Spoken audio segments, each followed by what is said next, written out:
हर हर महादेव, जय श्री कृष्ण दोस्तों। कैसे हो, कैसी है हमारी ऑप्शन पर बिगिनर आर्मी? क्या हाल चाल है दोस्तों? स्वागत है आपका आप ही की अपनी चैनल में। पहले हम बात कर लेते हैं हमारा प्री एनालिसिस क्या था, उसके बाद आज मार्केट ने कैसे रिएक्ट किया और उसके बाद आने वाले कल के इंट्राडे के निफ्टी बैंक निफ्टी के लेवल्स। आज जो गिरावट आई वो निफ्टी में आई और बैंक निफ्टी में एसबीआई का जो रिजल्ट था उसके चलते आई, वरना बैंक निफ्टी एकदम रेंज बाउंड था। और बैंक निफ्टी में ऑप्शन बायर का दिन आज नहीं था। लास्ट में जिन लोगों ने तुक्के से पूट लिए होंगे उन लोगों को पैसा मिला होगा, लेकिन जो प्योर टेक्निकल मानने वाला है उन लोगों को लॉस आया होगा। तो अगर ऐसे दिन होते हैं ऑप्शन बाइंग में तो कोई बात नहीं है, सरेंडर कर लो, हार मान लो, कोई इश्यू नहीं है। लेकिन जब फेवर में चला जाए तब आप मुनाफा कमा सकते हो। ठीक है, एवरीडे आपकी जीत नहीं होगी लेकिन ओवरऑल जीत हो जाएगी अगर आप ऑप्शन बायर है तो। मेरा जो एनालिसिस था वो किया था 18,250 का वो 15 मिनट का गुड ग्रीन कैंडल बने, बुलिश प्रोजेक्शन बने, बुल एक्टिव हो जाए तो वहाँ पर आप इन द मनी कॉल में सौदा बना सकते हो। और 18,250 के बीच में से, ठीक है, 18,250 के बीच में से एक गुड ग्रीन बॉडी कैंडल गुजरना चाहिए। ठीक है, पूछे नहीं चलेगी। लेकिन आप देख सकते हो कहीं पर भी 18,250 के around good green body candle नहीं बना और 18,250 के बीच में से नहीं गुजरा। ठीक है, और गुजरता तो वो भी ट्रेड लेना नहीं बनता था। लेकिन आप ये जो प्राइस एक्शन देख सकते हो वो देख लो। ठीक है, लोअर लो लोअर आई, लोअर लो लोअर आई। ठीक है, तो निफ्टी में गिरावट के लिए बहुत ही बढ़िया दिन रहा। लेकिन ये जो गिरावट आई कहाँ से आई? हमारा जो रेसिस्टेंस था 18,250, मैंने वहाँ पर क्लियर कट बिल्कुल मना किया था। वहाँ पे पुट काफ़ी सारे जो जीरो वाले पुट भले ही हीरो हो जाए लेकिन 18,250 के अराउंड हम नहीं लेंगे। ये एक रेसिस्टेंस एरिया है। सेलर अगर एक्टिवेट होना चाहते हैं और मार्केट को डाउन ले जाना चाहते हैं, और हालांकि ऐसा हुआ तो हम वहाँ पर पुट नहीं लेंगे, क्योंकि हमारा ये जो रेसिस्टेंस जोन है वो बाइंग जोन ही है। ठीक है, हम यहाँ पे सेल नहीं करेंगे। क्यों नहीं करेंगे? क्योंकि यहाँ पर जितने भी सेलर्स होते हैं उन लोगों के एस एल हिट होते हैं, और जब एस एल कटते हैं एक गुड कैंडल के साथ, अगर तेज़ी वाली हो तो गुड ग्रीन कैंडल और मंदी हो तो गुड रेड कैंडल, तो बहुत ही तगड़ी तरारी मूवमेंट आती है, चाहे अप साइड हो या डाउन साइड हो। ठीक है, तो यहाँ पर ऐसा कहीं पर भी बिल्कुल नहीं हुआ। ठीक है, ना बुलिश प्रोजेक्शन बना, ना ऐसी कैंडल बनी, ना फुल बॉडी कैंडल बनी, कुछ भी नहीं हुआ। ठीक है, और ना 18,250 के बीच में से गुजरी। तो यहाँ पर हमारा नो ट्रेड जोन रहा। और मैंने 18,100 के नीचे आपको शॉर्ट सेल बोला था, 15 मिनट का गुड रेड कैंडल बने और 18,100 के बीच में से गुजरे तो। लेकिन आप देख सकते हो, ठीक है, 18,104.85 का लो है, कल 18,115 के अराउंड था। तो यहाँ पे दो बातें हैं, मार्केट सपोर्ट ले रहा है 18,000, और मैंने बोला भी था साइकोलॉजिकल लेवल है वो 18,100 है और टेक्निकल लेवल है वो 18,040 है। और वीक का लास्ट डे कल इम्पोर्टेंट है, वीकली चार्ट का जो लास्ट डे है तब जाके कैंडल क्लोज होगा। ठीक है, तो ये देखना बहुत ही बड़ा इंटरेस्टिंग रहेगा क्या होता है, कैसे होता है। ठीक है, और 18,100 सपोर्ट भी है। तो यहाँ पर अगर सपोर्ट ले लेता है मार्केट 18,040 या 18,100 के अराउंड, तो ब्रेक डाउन ना करे, और 18,040 या 18,000 का अगर ब्रेक डाउन करता है, ठीक है, दोनों साइड लेवल नहीं बोल रहा हूँ, पूरे क्लैरिफिकेशन के साथ आपको बताने की कोशिश कर रहा हूँ। अगर 18,000 का ब्रेक डाउन होता है, डेली चार्ट में सस्टेन करता है, तो 17,800 के लेवल आसानी से दिखाई देने को मिलेंगे। और 17,800 का जो लेवल है वो पोजिशनल प्लेयर्स के लिए और लॉन्ग टर्म के लिए बाइंग ऑन डीप वाला लेवल होगा। ठीक है, शॉर्ट टर्म में जो बाइंग ऑन डीप है ऐसी कंडीशन क्रिएट हो जाएगी, लेकिन वो 18,040 या 18,000 डेली चार्ट में क्लोज करे एक बेरिश कैंडल के साथ, रेड कैंडल के साथ, तो बोल रहा हूँ। ठीक है, हवा में नहीं बता रहा हूँ, कंडीशन भी बोल रहा हूँ, कहाँ पे कैसी सिचुएशन होनी चाहिए, कहाँ पे क्या होना चाहिए, तो ये जो हमारी प्रोबेबिलिटी है तो उसको बिलीव करना पड़ेगा। ठीक है, तो 18,250 के अराउंड जो तेज़ी करनी थी वो हुई नहीं, मंदी हो गई। तो वहाँ पर मैंने बिल्कुल मना किया था, अगर तेज़ी के लेवल पे अगर मंदी हो जाती है तो हम मंदी में नहीं जाएंगे, मतलब नहीं जाएंगे। ठीक है,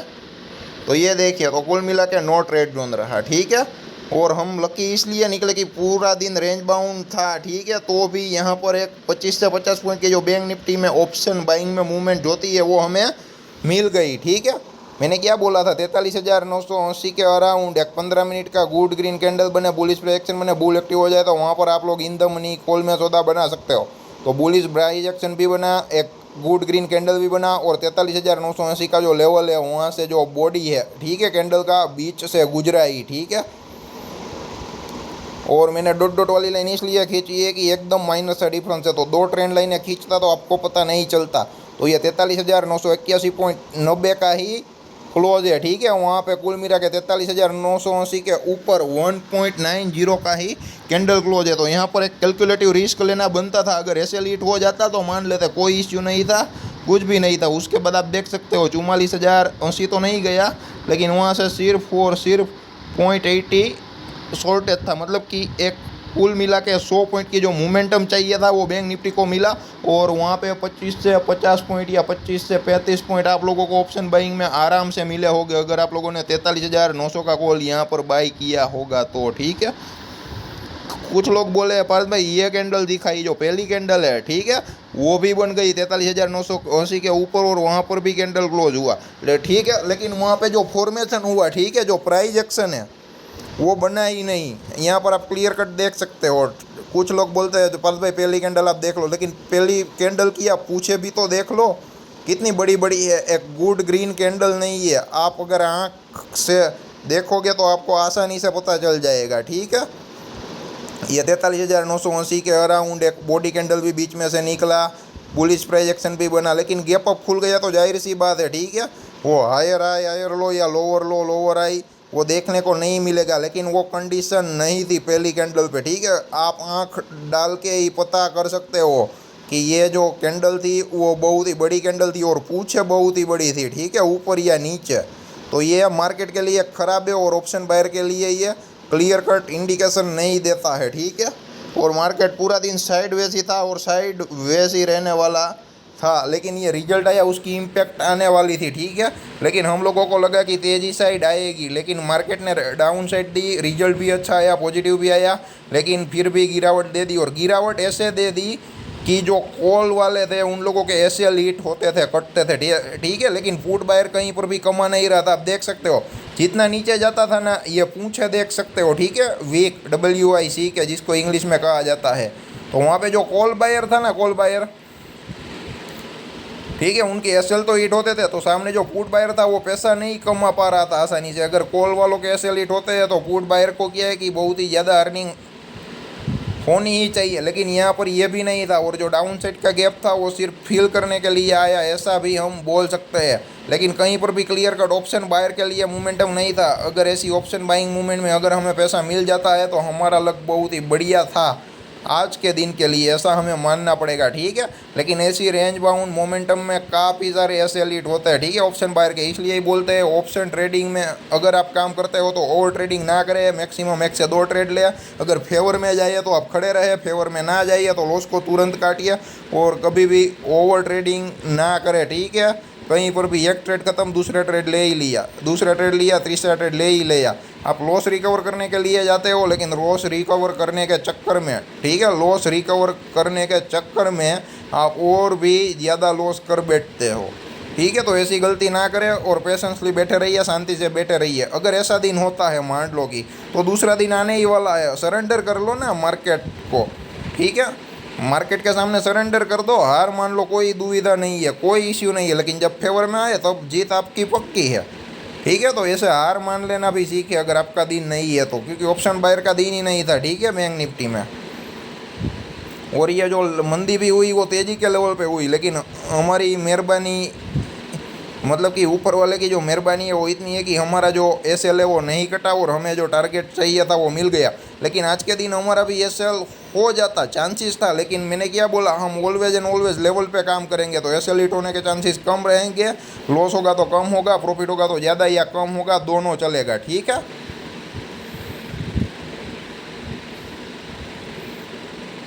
और कल फ्राइडे है तो कल के लेवल ले लेते हैं। मार्केट गैप अप खुला तो ऊपर भी तगड़ी मोमेंटम दे सकता है, और अगर डाउन खुला गैप डाउन तो डाउन साइड और भी तगड़ी मोमेंटम दे सकता है, क्योंकि जिस साइड भी जाएगा उसके ऑपोजिट वालों के SL कटेंगे, और जैसे ही SL कटेंगे बहुत ही तगड़ी मूव आ सकती है, चाहे अप साइड हो या डाउन साइड हो, ठीक है। तो ऑप्शन बायर का दिन बन सकता है, लेकिन मार्केट फ्लैट खुले या range bound gap up gap down खुले, ठीक है। ह्यूज गैप अप या गैप डाउन खुल जाए तो मार्केट साइडवेज हो सकता है।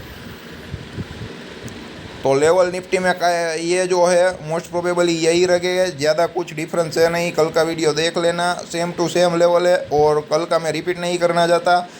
जैसे ही बोलता हूँ वैसे ही ट्रेड लेंगे। हमारी स्ट्रेटेजी साइकोलॉजी के मुताबिक एसएल एंड टारगेट रहेंगे, और फेवर में आएंगे तो तुरंत निकल जाएंगे। अगर फेवर में नहीं आएगा तो जो भी एसएल एंड जो टारगेट रहेगा वो सपोर्ट एंड रेसिस्टेंस रहेगा तो उसके मुताबिक वेट करेंगे। ठीक है, तो 18,250 के अबो 15 मिनट का गुड ग्रीन कैंडल बने, बुलिश प्रोजेक्शन बने, बुल एक्टिव हो जाए तो वहाँ पर आप लोग इन द मनी कॉल में सौदा बना सकते हो। 18,200 का कॉल बाई कर सकते हो। लेकिन जो ग्रीन कैंडल का जो बॉडी है ना वो 18,250 के बीच में से गुजरना चाहिए, पूछे नहीं चलेगी। ठीक है, और 18,100 के नीचे 15 मिनट का एक गुड रेड कैंडल बने, बेरिश प्रोजेक्शन बने, बेयर एक्टिव हो जाए तो वहाँ पर आप लोग इन द मनी पुट में सौदा बना सकते हो। 18,150 का पुट बाई कर सकते हो। लेकिन जो रेड कैंडल का बॉडी कैंडल है ना वो 18,100 के बीच से गुजरना चाहिए। ठीक है, सिर्फ वीक है या पूछे नहीं चलेगी ऊपर वाली या डाउन वाली। ठीक है, ये इस बात का ख्याल रखना। और ये जो लेवल है ये 43,900 का बैंक निफ्टी का है तेज़ी का लेवल, और 43,440 का मंदी का है। 43,900 के अराउंड भी जितने भी मंदी वाले उन लोगों के एसएल है वो कटेंगे तो ऑफ साइड बहुत ही बड़ी तगड़ी मूव आ सकती है। 43,900 के अब 15 मिनट का गुड ग्रीन कैंडल बने, बुलिश प्रोजेक्शन बने, बुल एक्टिव हो जाए तो वहाँ पर आप लोग इन द मनी कॉल में सौदा बना सकते हो। 43,800 का कॉल बाई कर सकते हो। लेकिन एक गुड ग्रीन कैंडल की जो बॉडी है, ठीक है, ग्रीन कैंडल की बॉडी 43,900 के बीच में से आसपास से गुजरनी चाहिए। ठीक है, तो हम तेज़ी करेंगे, तेज़ी के लेवल पे तेज़ी करेंगे, मंदी के लेवल पे मंदी करेंगे। अगर उनसे उल्टा होता है तो कुछ नहीं करेंगे। जैसा कि आज निफ्टी में हुआ तो शांति से हम बैठे रहेंगे। और हमारी स्ट्रेटेजी साइकोलॉजी के मुताबिक जो पैसा मिलता है वो अगर ट्रेड फेवर में आता है तो तुरंत लेके निकल जाइए। अगर फेवर में नहीं आता है तो जो भी एसएल एंड टारगेट रहते हैं, मतलब कि सपोर्ट एंड रेसिस्टेंस, उसके मुताबिक आप रिएक्ट कर सकते हो और कैलकुलेटिव रिस्क लेके अगर थोड़ा बहुत लॉस बेयर कर सकते हो। और एक ट्रेड में काम करते हैं, एक लॉट में काम करते हैं, उन लोगों को मैं एडवाइस देता हूँ पहले ही, या जो भी मिनिमम प्रॉफिट है वो स्क्रीन में दिखता है तो तुरंत लेके निकल जाइए। ये मत सोचिए कि मार्केट ने बहुत ही बढ़िया मूव दे दिया है। अगर आपको प्रॉपर नॉलेज है और खड़ा रहना चाहते हैं या नंबर ऑफ लॉट में ज़्यादा करते हैं, एक से ज़्यादा लॉट में काम करते हो या कर सकते हो, तो जो भी आपका जो है वो एक बार टारगेट हिट होने के बाद बाकी के जो लॉट है उसका जो एसएल है वो कोस्ट टू कोस्ट रख सकते हो और खड़े रह सकते हो। ठीक है, और 43,440 के नीचे 15 मिनट का एक गुड रेड कैंडल बने, बेरिश प्रोजेक्शन बने, बेयर एक्टिव हो जाए तो वहाँ पर आप लोग इन द मनी पुट में सौदा बना सकते हो। लेकिन जो गुड रेड कैंडल का बॉडी कैंडल है वो 43,440 के बीच में से गुजरना चाहिए।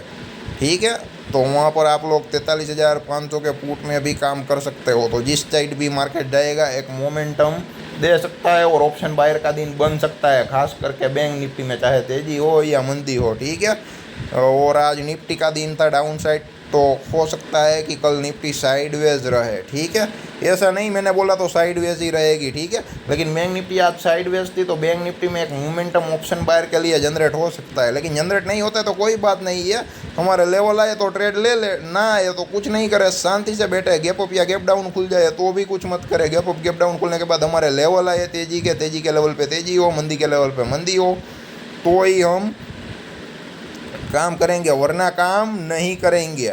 शांति से आराम से बैठे रहेंगे, कहीं पर कैसे पर भी ट्रेड नहीं लेंगे। ये इस बात का ख्याल रखना। ठीक है, तो ही हम लॉस को लिमिटेड कर पाएंगे और प्रॉफिट को मैक्सिमाइज कर पाएंगे। उसके अलावा और कोई क्वेश्चन है, डाउट है तो कमेंट बॉक्स में ज़रूर कमेंट करें। और साथ ही साथ जितना हो सके इतना वीडियो को शेयर कीजिए ताकि जिन लोगों के अंदर फाइनेंशियल नॉलेज या अवेयरनेस नहीं है वो आए और उन लोगों का फाइनेंशियल ग्रोथ हो। धन्यवाद दोस्तों।